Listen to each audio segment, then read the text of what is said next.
Hey YouTube fam, it's your girl Leah back again with another video. In today's video, as you can see from the title, we're doing another financial journey, budget journey update video. Now I know for you guys it has been a few months. My last financial journey update video was in April. You're probably like, where did they go? I got a couple of questions like, are they coming back? Yes, it's coming back. It's been a crazy summer, early fall season, but I did want to continue on this path and continue to share my journey. But I will preface this with this might be my last financial journey video, but we're going to get into why in this video. But first, let's go into my normal disclaimers. First things first, this isn't a brag video. You guys who watch these videos know it's not. You guys know that every year that I've been on this channel, I have a goals video, and every year my goal has always been, budgeting, financial freedom, doing better with money. And it wasn't until this year's goals video that I was like,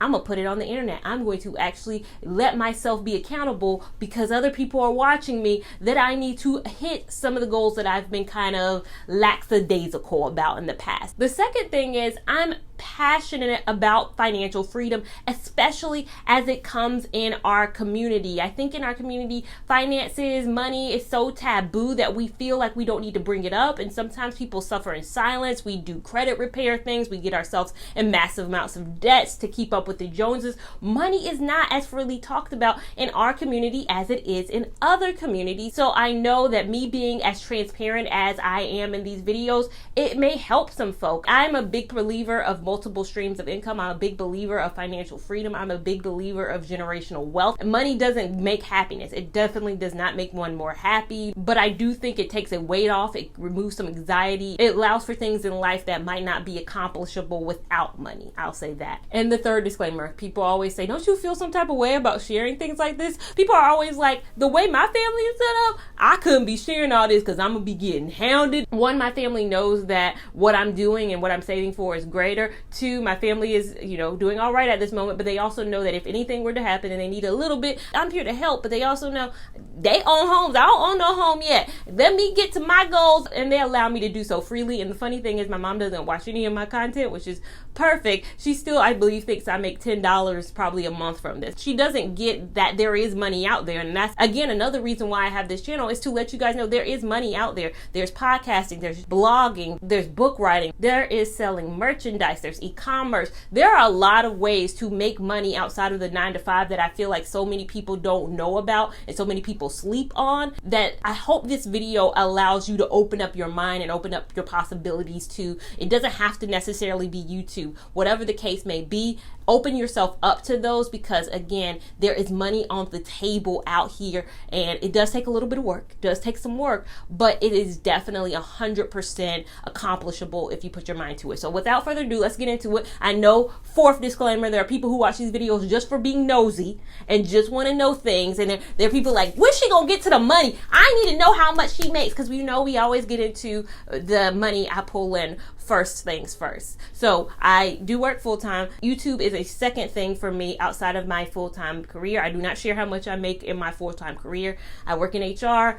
I ain't doing that over here. So getting into YouTube, let's break it down.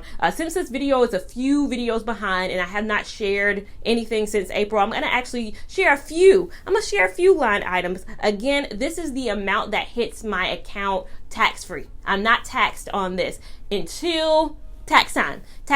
YouTube is owned by Google, so Google sends what is called a 1099 form, which a lot of people might be familiar with. If you do any miscellaneous work on the side, you're familiar with the 1099 form. That is what you submit when you do your taxes, because Uncle Sam is going to get his percentage on up out of there. He didn't forget. So I screenshot my last few months. When you are on the channel app, you can't go further back. So I'm sorry if I don't go back to May when I last left off, but I can go back to June, and I'll show you. June, I made from YouTube, and this is AdSense, $3,701.31. July, I made $2,710.21. August, I made $2,682.98. September, I made $2,116.98. Now, again, that's AdSense revenue just from YouTube. So we're going to talk about other streams, but the AdSense. So that's the ads that you guys get before, during, or at the end of the videos. You guys engaging with them is so helpful to me. Just letting them play through. You don't have to go out and buy whatever they're advertising. If it's one of those survey things, I've noticed a lot more of those survey ads before my thing. If you just click it to get it out of the way, I appreciate that as well. It helps us as content creators be able to keep the theoretical lights on and continue to purchase whatever we like, hair and makeup, whatever the content is about. That is from AdSense alone. Again, it hits your bank account. You're happy about it in the moment.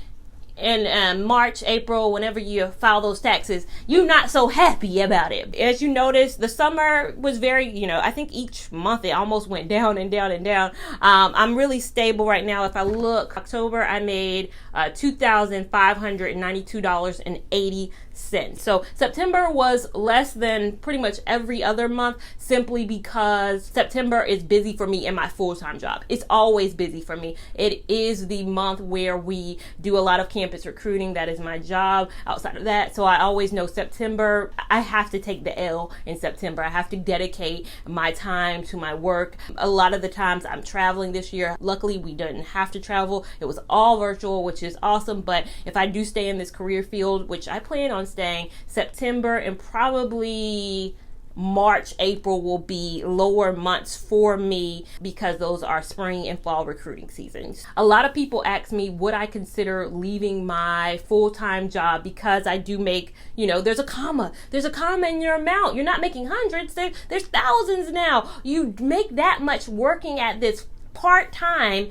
What about if you dedicate full-time to it? You could make so much more. And you're right, you probably can. If I can devote, I'd say 33% of my time. Like if I work 40, probably 55 hours a week, 60 hours a week at my full-time job in peak season, if I just moved and I dedicated it to YouTube, could I make a sustainable living off of it? Absolutely I could. If I just had to wake up, film some video, do my hair, I'd probably post 4 times a week. I'd get more content out. I wouldn't be mad to sleep in some days, go out to lunch and not have to answer to nobody and not have to put in no PTO time. That would be great. But at the end of the day, Living Fearless on here on YouTube, if you follow her, she does crochet hair content too, but she's so much more than that. She made a video recently talking about that too. She gets questions all the time. She, I believe, full-time is an accountant, or she's somewhere in the financial industry. She makes more money on YouTube than she does at her job. By a long shot, she makes more money doing YouTube at her full-time job, and she still doesn't plan on quitting.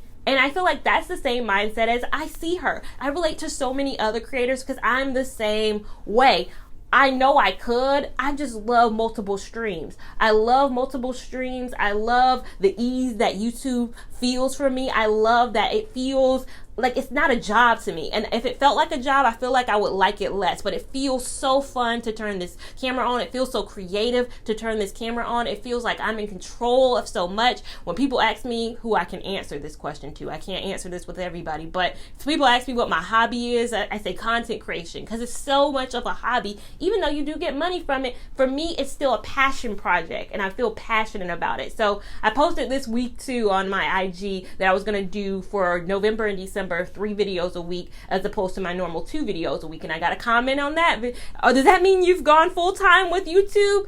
Nope, it just means that I'm gonna work extra hard these last couple months, because I'm not gonna lie, December is a higher ad month just because holiday ads, companies put out stuff a lot more. So yes, I'm gonna be posting more to try to drive up that AdSense revenue, because I need to probably reimburse myself after, I buy all the Christmas presents that I plan on buying. So again, I get that question all the time. Would I go full time? Because these are just the AdSense amounts. We haven't even gotten, let's get into the other amounts, because that's, again, AdSense. That's how a lot of YouTubers make their money. We're going to get into other ways they do as well. But Amazon, my next biggest chunk of my money, Amazon has an affiliate program. So when I do any videos Amazon related, or if I even just mention something in a normal video in a vlog and say, hey, look, I bought this from Amazon, I'm going to leave a link down below. In my bottom of my videos, I always put a fair trade agreement that, if by clicking on this is an affiliate link. It changes nothing for you. For you as a consumer, nothing's changed. The price is exactly the same. You're paying the same price that everybody else is, but Amazon is saying, oh, what drove her to this? And if they can connect it back to the creator, then you get it's not a huge amount. So just depends. I don't make, thousands a day, but I will tell you how much I made. So Amazon for June payment, again, I just decided to go back to June. I know I missed May, but don't want to belabor the point. June payment was $567.62. July payment $622.43.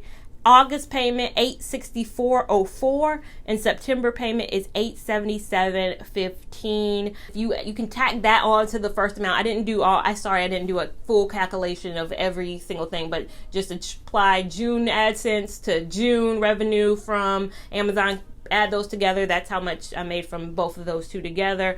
They're the same deal. I get $10.99 each year from Amazon. So Amazon sends the same thing that Google sends, typically January, February time frame, so that you can go ahead and get your taxes on that too. And you have to make over 600. So if you're a content creator and you're like, well, I didn't get a $10.99, first we determine, did you make over 600 that year? Because in the past, I hadn't received one. I received one this year, but I think in probably 2017, I probably had made only like $400 from Amazon affiliate links. So luckily I didn't get one. But once you make over 600 for that whole entire year, not 600 a month, but 600 a year, Amazon will then send off that $10.99. So the other thing is Magic Links. Magic Links is another affiliate program that I am a part of. That's anything I link that's not Amazon. So Amazon is a big vendor, but there are, Express, Zara doesn't have one, unfortunately, so I got this blazer from Zara. I can link it down below, but I don't get any kickbacks. But Express, Gap, Old Navy,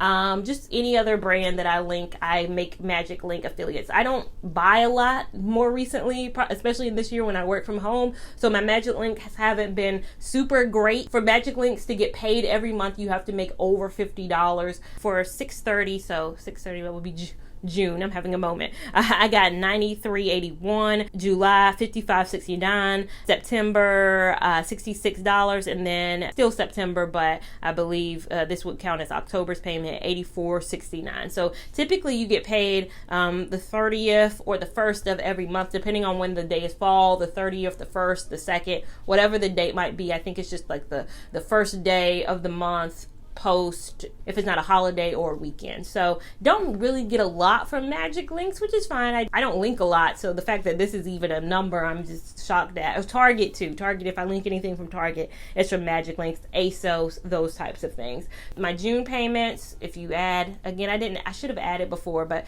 June from AdSense to Amazon to Magic Links, you add that together, that will be how much I made just being a YouTuber in general. Another way that creators make money that you don't see me talking about on here is sponsorships. Sponsorships is a huge thing for creators. A lot of times that's more money than they make in AdSense. AdSense for a lot of creators is a joke in comparison to how much they make from sponsorships. I know a lot of creators their bread and butter. Like they could make 12 grand, 14 grand at my probably size, 14 grand a month just off of sponsorship. For me, again, it takes it a little bit out of being fun for me when I have to answer to somebody. I get to create when I want to. I get to have my calendar of how I want to post, when I want to post, all of that. I love the freedom of that. I don't like to be used though. So I, keep what I do to specific arenas, and I don't focus and fixate on one brand more than the other. I try not to. I know it probably seems like I do a lot of roster free, but I do feel like that's a strong brand, but they haven't sponsored me, haven't been paid. I would take a sponsorship. I also take sponsorships that make sense. I do get hit up all the time. Don't think because I don't do sponsorships, my inbox is empty. My Gmail gets busy. It gets down in those DMs. So it goes crazy at times. It's just I'm very selective. I'm not reviewing every wig that comes my way. I don't need every wig. I don't have the closet space, if you watch my vlogs, for other wigs. I just need to do things that make sense to my channel. But I believe the amount of work that I put in, the amount of freedom I feel, I'm not stressed. I'm not somebody whose whole value and whole worth is caught up in social media. My job isn't social media, and I love that. So again, that is how much. Now that's income coming in. Let's switch over now to talking about debts. For me, debts. So I started this journey in January. My total OPA balances was $22,844 in January. And in January, that encompassed student loans, credit card debt, and my car payment. So that is where I stood there. Now, November today, I am at $16,550 in debt. And in comparison to April, so April's the last video I made about my debt situation, I was at $19,162 in debt at that point. So I'm only $3,000 less than April, and you're like, girl, that's not being aggressive. On the surface, I know starting this year with $22,000 and then now being at $16,000, especially, you're probably like, well, she don't got kids. Like, people try to count your pockets sometimes. Even when they're not trying to count your pockets, they are kind of trying to count your pockets. But when you break down the amounts, my whole $16,000 is student loan debt at this point. So what has changed since April? April, I had paid off my credit card. I think that video was when I had no more credit card debt. And now I do not have a car payment anymore. So I paid off my car about 2 months ago. 2 months ago, I paid my car off. And so my only debt at this point is student loan debt. And let's going back to the car payment. I have my title now. I feel free in that I own my car. If you guys have been rocking with me for quite some time, you got to be an OG, but you remember when my car was totaled 4 years ago. So I had just paid my car off in 2017. I was in a car accident that caused, if you watch any videos pre 2017, I didn't have this scar that's on my hand right now. If you see, I got a whole scar because I was in a car accident that totaled my car. I was on here crying. I was so upset, and I feel like a lot of people have been in car accidents and sometimes your car is total, but I was uber emotional because I had just got my title on that car probably 2 weeks ago. I hadn't gone a full month without making a car payment. Paid that car off in June, I believe, of 2017. July 2017 would have been my first month without paying a car payment. Boom. And I was sad because I was at that point trying to repair my credit. I probably had $14,000 in credit card debt at that time. And I was excited that I didn't have a car payment anymore because I was going to be disciplined and transition what I was paying in my car payment to those credit cards at that time. And then that car accident happened. And then I was like, oh my gosh, I got another car. I went to the car dealership just to get a car with the amount that Geico had paid me. I was like, I'm going to get a car at the exact same amount. My mom was like, you want to get a car with issues? Just get a car with a very low payment. So I got a car. I'm not a car enthusiast. I don't care. I don't need the fanciest thing. I don't need a Lexus. I don't need a car over 20 grand. I do not care. Especially now when I'm at home all the time. Does not matter to me. A and B type of a car situation. I was cussing the man out at the scene on the because it was his fault. But he was very nice, I have to say. I say in that video, he was so nice. He was the nicest guy. He handled it immediately. We luckily had the same insurance agency. They called me as soon as they got off the phone with him to validate his story about him hitting me. Nice man. Don't take away from the fact that I was angry at that. I was in a state back then where I was, I had a lot of debts. So I'm very proud of where I am now with no credit card debt, nobody coming after me. Chase, American Express, we are done with you guys at this point. I paid my car off 2 months ago, which is a year earlier. So I got a 60-month or 5-year financial plan or payment plan with my car. So I wasn't supposed to pay it off if I had just been making the regular payments until August of 2022. So a year from now, this is when I was supposed to pay it off. But being aggressive, I paid a little bit more each month and each month. I probably could have been a little bit more aggressive than I was, but I did some traveling, I did some things. I want to still live life too. So I feel great that I got that off a whole year early. So I got my title. I feel great. The only thing left in my bucket is those student loans. And you're probably like, well, if you're about to aggressively pay them off too, it's time to attack. My student loans have gone down too each month. You're probably like, you're not paying off your loans because we don't have to, because Biden said we don't have to. I've been still paying on them, not extraordinary amounts. But one of you guys made a comment in my video, and then I also saw a couple of videos on TikTok about it. Actually, having no debt, having zero debt and going into buying a home might not be the best thing, meaning the banks want to see that you have a history of making payments. They want to make sure that you can pay the mortgage just like you've been paying other bills. Now, if I don't have any other bills that I'm paying, how can I prove to them I'm good at making payments? So with my car payment gone, that I can't make payments on that. With no credit card debt, I can't make payments on that. This is my only thing that I have to show them that, hey, at each month, you could count on me. I'm going to make those payments. So I'm going to continue to pay my student loans off, probably continue to pay maybe a little bit over what is required, but until I get a home, and then when I get a home, we can start chipping away. But Dave Ramsey, I know he will tell me off the wazoo, but some of Dave Ramsey's advice is not one size fits all. He definitely speaks to a certain demographic, and he definitely has a demographic, and he does have some gems in his content. But I think for me, it doesn't make sense to just have zero. Just go into this house buying thing with zero. I do want to prove to the bank I am a good steward of your money. You can count on me. I can and I will repay it. Just give me that home loan. Give me that home loan. In terms of my credit score, I finally, not to toot my own horn, but I wasn't good for a while. I am an excellent. My credit reports showed you are 1 point away from being an excellent for so long. It kept taunting me. Every time I logged into Credit Karma, it kept taunting me. And that's why, again, I didn't make a financial video, because I was like, I'm not going to come back until that thing reads excellent, honey. Excellent. I didn't use credit repair. I just got aggressive. And again, you're probably like, well, how do I get aggressive if I just have my 9 to 5? My paychecks at work aren't changing. Again, aggression can come up in ways of external, multiple streams of income. Again, it does not have to be putting yourself on camera and being a YouTuber, because I know this can be very much so exposing. It's not everybody's cup of tea, but there are so many other ways out there. There is money on the table. There's money on that table. My credit score actually dropped 26 points when I paid my car off. When I paid my car off, that shows you how much they want you to have debt. When I paid my car off, my credit score dropped. So I went back to being 1 point away from excellent again. But I finally came back and I overcame that. So you're also probably like, expenses though. You haven't paid as much in debt. Where's your money going, queen?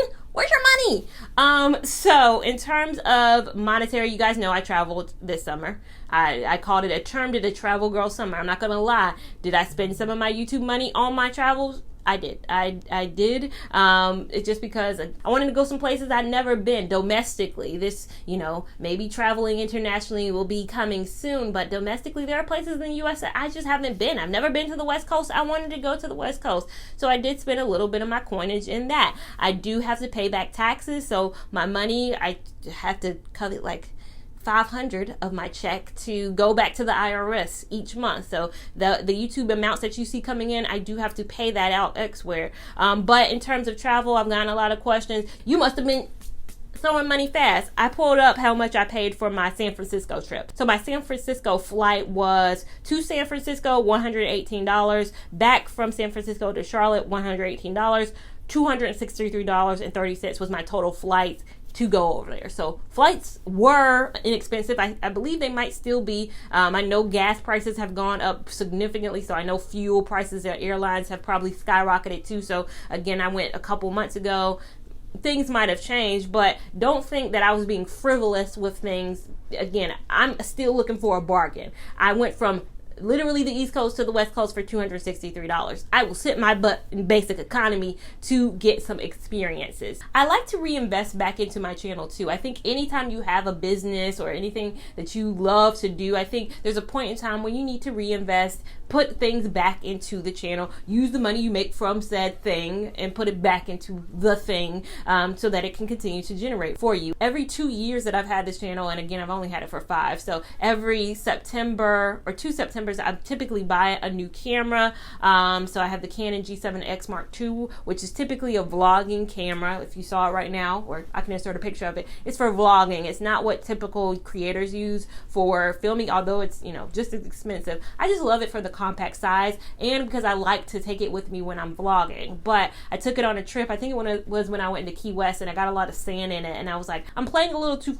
fast and loose. I'm playing a little too close to the chest with this camera because it is also my main camera. I don't want anything to happen to it, so I need this camera to just stay at home. So I did invest in a new vlogging camera. So when I'm vlogging, this is what I typically have out with me. It's the Sony ZV-1. So I spent some coin on that. I also recently bought this is not a GoPro, it's like the generic dupe GoPro, just for, again, beach trips, just because water, sand, all that gets into it. And then I also invested in a new iPad, and I did get the pencil too, for my channel, because I edit on an iPad. So I did put a little bit more in my channel as well. I think it's important to not be budget with it all the time. When it does yield results to you, you do need to put back into the channel. So probably won't have to buy any more equipment, hopefully, for another 2 years. And additionally too, I've invested a little bit into my plugins and add-ons. So if you've ever noticed, or more recently noticed,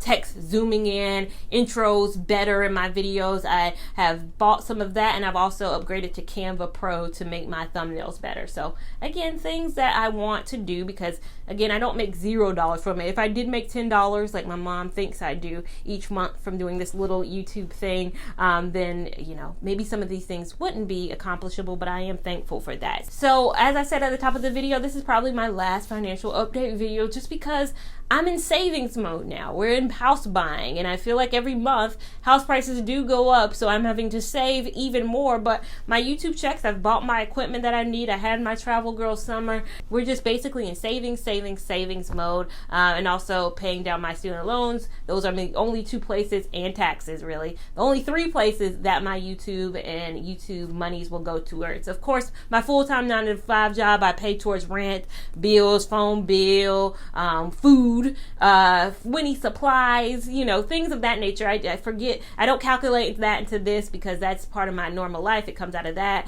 Another reason I don't quit my job is we have a pretty good 401k plan, medical benefits, dental. I don't have again, not being married makes it so that I can't lean on a spouse who has a plan. Like, I can't go cold turkey with this YouTube thing, or else I would need to make so much more money to get the life insurance, the medical, the dental, the 401k, the EAP programs that my job provides. It's those types of things that keep me in my business casual. And nothing could be possible. None of this, any of this would be possible without the support and love from you guys, and I cherish it so much, and I'm thankful. And I am thankful that I have hit a lot of my goals this year, and it's all possible by doing the thing that I love and will continue to love. So if you want to still watch me for other stuff, or if you have questions, I might do a Q&A updated video, but hopefully the next video you'll see will be me going through the home buying process. To see that, click that subscribe button. You don't want to miss anything I have going on over here. And make sure that you are following me on Instagram at LeahLevon89 so you can keep up with my shenanigans in real time. And I'll see you in my next video. Thank you so much for watching. Bye. You don't know. Vicky's bad man, point instrumental, giving you one time. It's okay.